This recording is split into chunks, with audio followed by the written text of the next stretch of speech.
all that stuff? Shit, okay, you jump straight off into it. Shit, I'm from Detroit, born and raised, Southwest. I grew up right off McGraw and Addison. Shit, typical upbringing of a black male in from the hood. You know, I don't gotta really say much. If you heard one of those stories, I feel like you heard them all.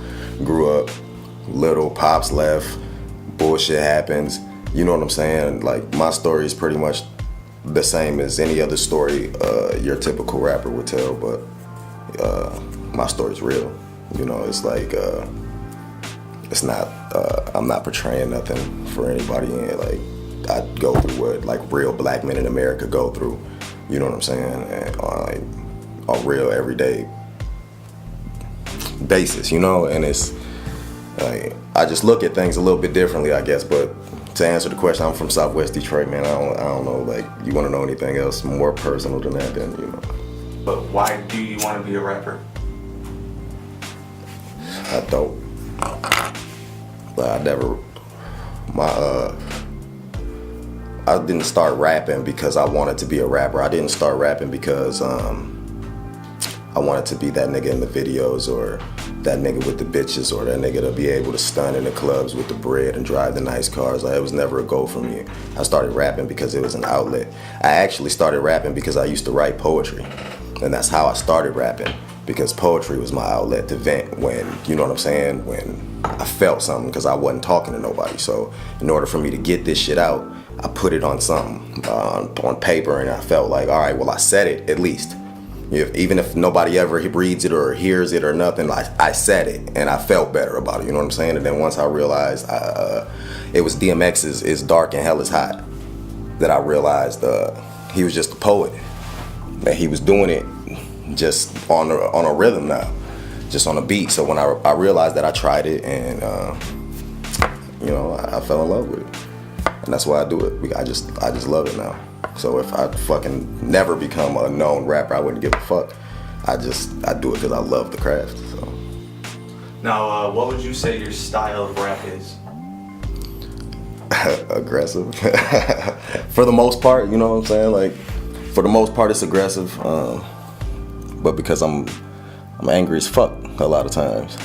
And a lot of times for no reason, but it's just, you know, when you open your eyes and you start to see and understand the bullshit that's actually going on, you know what I'm saying, how deep shit really is, and you start to understand why people are the way they are, and dig deeper than just judging the surface. It's fucked up out here, man. Like, shit is bad, so I can't walk around like, not saying it's bad like we fucked up, like we can't eat, we can't do that type of shit, even though there's a lot of people who are.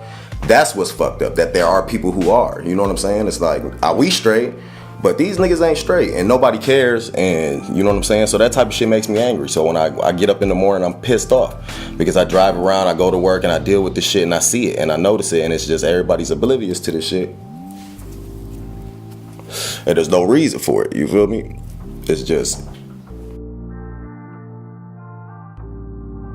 my only goal with music is hopefully it'll touch somebody the way it did me.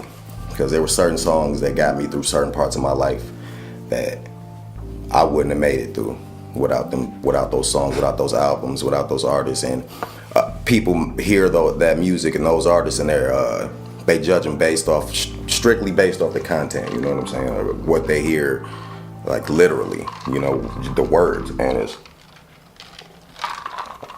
they take away from how they make people feel.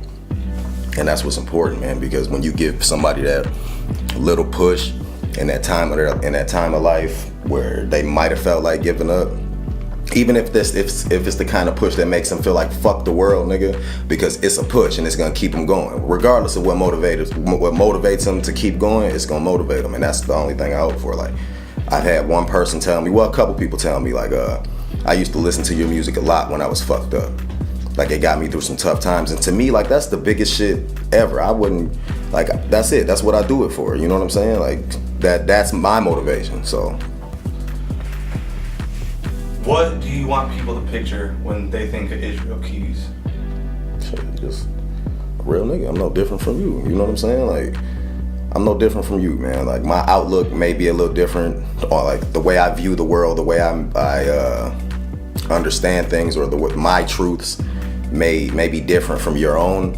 You know what I'm saying? You may disagree with me, I may disagree with you, you know what I'm saying? But you're entitled to that, so am I. So when people think of me, I just want them to understand, like, I'm real. Whether you disagree with it, you agree with it, you love me, you hate me, like, I stand on what I stand on. I respect people who stand on what they stand on, regardless of what it is. And that's just that. Like, but we all just the same people. We the same niggas, man. Like, I look at you the same way, like, I look at myself, man. Nobody's no different in my eyes. So don't think of nothing. Think of a regular nigga that's just good at writing. Where did the name Isreal Keys come from? That's funny. Isreal Keys was a serial killer. So I was locked up, and I used to watch forensic files for 9 hours at a time and shit when I was locked up. And I got this weird little obsession with serial killers, I guess. Don't fucking judge me. But no, so I'm watching and shit, and this dude comes on there, and he's fucked up, man. Like he's real fucking meticulous about what he's doing. Like, he's fucking driving across state, flying across state to plant weapons for future killings, and then flying back and waiting 6 months to a year, and then flying back, killing people, and then going back home. Like, he was that fucking nasty.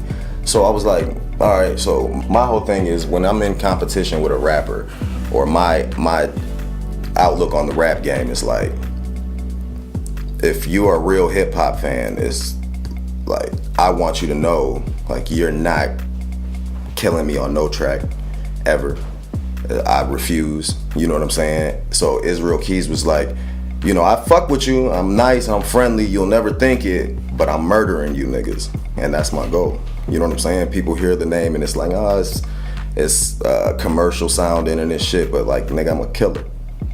And that's where the name came from, you know what I'm saying? So. Now, you mentioned jail, you wanna talk about that? Who? Jail. Prison. Oh yeah, I'll give a fuck what you wanna know about that. How long? What happened? Where Shit. to start? Shit, I stuck some shit up, man, and like, I robbed some shit. I don't wanna get into too much of detail, but shit, I robbed some shit, got caught. I ain't get caught, but you know what I mean, you know how that go. I ended up doing almost 6.5, 7 years, some shit. And like, it's crazy because in my head I know exactly how much time I did, like the month down to the day, you know what I'm saying? But and that's it, shit. I did that time. I ain't gonna say like it was easy, but you know, you do what you gotta do, and you adapt. Real niggas get by, and that's just a real saying, man. Like, how did it change you? It made me realize what was important. You know what I'm saying? Cause you're stripped of everything. All this bullshit that's out here, all the shit that you value out here, that you like, damn, I can't live without my phone. Fuck, where's my phone? Where's this? I can't roll up. Where's your car? And all of that shit, that bullshit that we think is real important. It gets you to understand, like, that shit ain't shit. You know what I'm saying? And it gets you to focus on what's really important. It forced self-reflection.